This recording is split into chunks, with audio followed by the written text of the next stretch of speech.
Google had a busy developer conference this year, which unveiled new smart home hardware, the death of Nest as a standalone company, and some good privacy changes to Google Home and Android. Even if you're an Apple or Amazon user, there's a lot of interesting things that came out this year, including the incredibly affordable and surprisingly nice Google Pixel 3a, which Google was kind enough to send to me last week.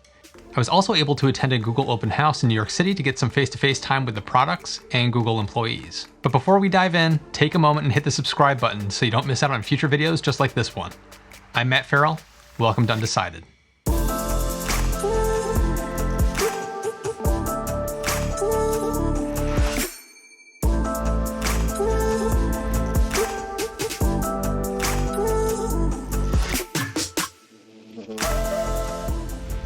The first thing that surprised me in this year's batch of Google announcements was how the death of Nest as a standalone company is actually shaking out. The Google Home line of products has been merged with the Nest brand. So going forward, everything smart home related is Google Nest. The Nest platform is dead. So everything that was a Works with Nest partner are out. That means integrations with your Nest thermostats and if this then that are going away this August. It's a brutal change that's going to be disruptive for many Nest owners, and it's unclear if any of these cross-platform integrations will be making it back under the Works with Google Assistant program. Google says it's making this move for privacy and better data control, which I think is a good step, but I'm hoping they're able to restore some of the functionality they've killed off. Otherwise, users in the Google ecosystem are going to find themselves walled off in some unexpected ways. And to me, this feels like the change cut too deep, but we'll have to see how this shakes out over the coming months. And right after I originally recorded this episode, Google reversed course on their original plan a little bit. The uproar was enough to catch their attention, so Google put out a blog post updating everyone on the changes. They're still going to stop accepting new connections on the Works with Nest program in August, but they're going to keep anyone with current integrations working for the time being. However, any new features and updates will only be made on the Works with Google Assistant platform.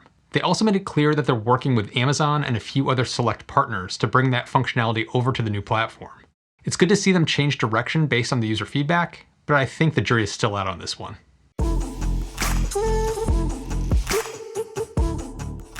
The announcement of the Google Nest Hub Max, it's a mouthful to say, actually got me pretty excited. I called out the former Google Home Hub, which is now the Google Nest Hub, as one of my favorite tech gadgets of 2018 in my year-end wrap-up video. I'll include a link to that in the description in case you want to watch it.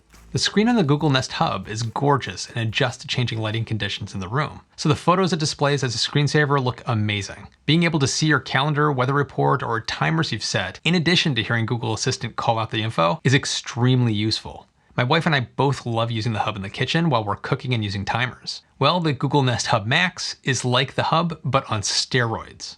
It has a 10-inch screen with the same brightness and color temperature adjustments. One of the downsides of the smaller hub was a slightly underpowered speaker, but the Google Nest Hub Max has much bigger speakers that are also in stereo, 2 forward-facing tweeters and a rear-firing woofer. And after seeing and hearing the Google Nest Hub Max in person, the speakers are dramatically better than the smaller hub. I still need to do my own testing, but it sounded like it could hold its own against something like a Sonos One. But the biggest addition is the camera. You can opt in to let the Google Nest Hub Max use face detection so it can display your calendar and custom notifications on the screen if you're looking at it. This is a great addition for a multifamily household. You can also use it to make Google Duo video calls, and the camera will auto-zoom and follow whoever's talking as they move around the room. This isn't the first device that offers that kind of functionality, but it's a nice addition. You can also control playback of video and audio with just a gesture. If you need to quickly pause playback, you just have to hold your hand up towards the screen. I can hear some of you now. But Matt, you always go on about privacy. Why would you be interested in something that sounds so invasive? Well, for 2 reasons. Google has done a good job with all of their home hardware. The physical mute switches actually electronically disconnect the microphone, and now the camera, so it's impossible for it to be turned on with that switch flipped. And second are some big changes to how Google handles Google Assistant data on device and updates to their privacy settings. But more on that later.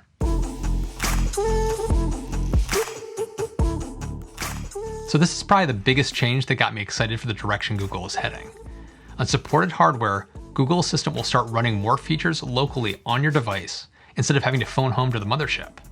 This is similar to how Apple has structured a lot of their security on their devices for the past several years. Face ID is stored locally on your device only and not transmitted to a server anywhere. The same is true for the Google Nest Hub Max's face detection feature. Any faces it records are only stored on the device and not transmitted to Google servers. That's fantastic. Google has slimmed down the AI model so that it can actually run locally on supported devices. The first devices are expected to be the upcoming Pixel phones later this year, but what this means is that the voice assistant is up to 10 times faster. It can interpret speech right on the phone without having to rely on servers to do the processing. That means faster response times and the ability to work even if you're offline. Real-time transcriptions while watching or listening to any audio source. The accessibility implications of this alone are huge. And staying on the process it locally bandwagon, Google also rolled out a developer kit called the Local Home SDK for smart home device makers.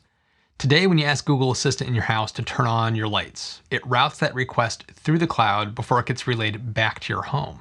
The Local Home SDK will allow any Google Assistant compatible device to talk to another device over your home Wi-Fi or Bluetooth connection. This will dramatically speed up responsiveness of your smart home devices to voice commands. If you're away from home and you use your Android phone or a Google Home app to control something, then it will use Google's cloud and relay that to something like a Google Nest Hub in your home to issue the command locally. This is actually the way Apple's HomeKit currently works. An Apple TV or an iPad can act as your HomeKit hub inside your house, so you can control your home's devices while you're away. Again, it's nice to see Google making these changes.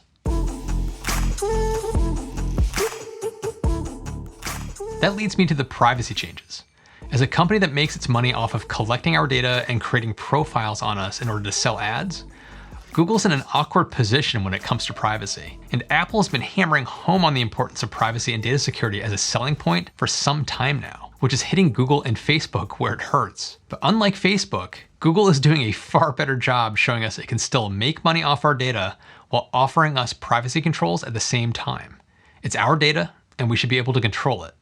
And this was a massive portion of Google I/O. There's auto delete, which I actually spoke about in my Secure Your Smart Speaker video. It's something that I'm a big fan of. You can go into your Google account and set a time limit for either 3 months or 18 months, which will automatically delete old data going forward. Google is also making it much, much easier to get to your privacy settings from all of their apps. This is something that's driven me nuts with my Google account for some time. Yes, all of the privacy settings are in one place, but you have to go digging for it to make changes or to find out what you can control in the first place. Well, no more. Just tap your profile photo in the top right corner of a Google app, and you'll have access to relevant privacy controls right from there. Then there's how Google is changing its machine learning to something called federated learning. Again, this reminded me of Apple just a little bit and how they tout differential privacy as their method of gathering data to train their machine learning systems. For Apple, it makes it impossible for them to trace any piece of data back to a specific user.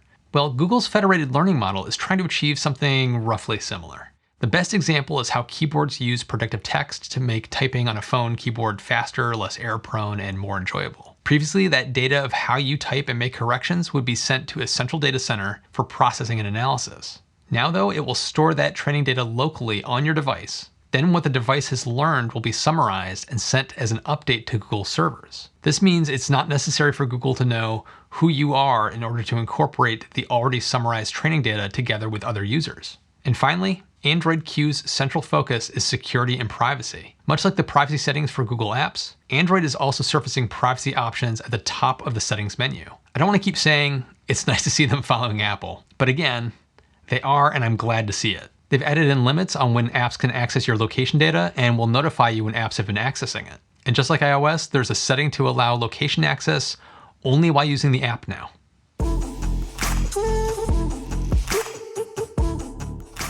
I've been using the Google Pixel 3a for a little over a week now, and I have to say that I'm really impressed. Even though I'm an Apple user with iMacs, iPads, and iPhones, I've used Android devices for my job and as a tech enthusiast. So let me separate this into two thoughts: the hardware and the software. At $399, you're probably not going to expect a premium feeling phone, and you'd be right.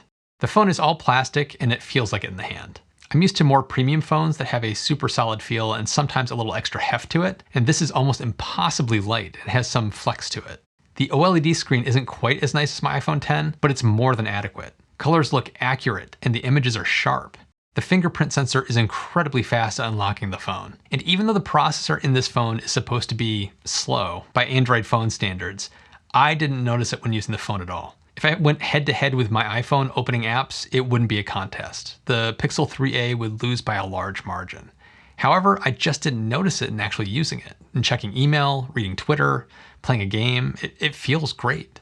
But the thing that surprised me the most about this was the camera. This $399 phone has a camera that's as good as my iPhone 10. In some cases, it's better than my iPhone 10. I mean, it's just crazy. The low-light photo processing can feel like magic. On the software side, I have to be upfront. I'm just not an Android guy. While Android has never been my cup of tea, I can understand why so many people like it. My biggest gripe with Android on the Pixel though is how you navigate around the phone. With Google getting rid of the physical home button, like Apple did on the iPhone 10, they half-copied Apple's swiping navigation scheme. And that's where my frustration lies. Apple really nailed the swiping navigation scheme on their first go. It felt intuitive to get around an iPhone within minutes. On this, I'm constantly fighting how to get back to the home screen. And yes, I know there's a back arrow, but don't get me started on that. Well, I'm waiting to get my hands on the Android Q beta because it looks like they've completely solved the halfway step that they took with this version. Regardless though, Google is bucking the trend of more and more expensive premium flagship phones. We have phones pushing $2,000 now, which is getting kind of ridiculous.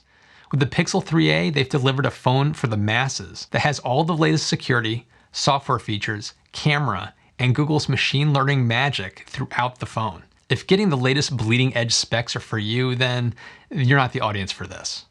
But if you care more about having a phone that feels good to use and one that has a killer camera, then this might be a good fit.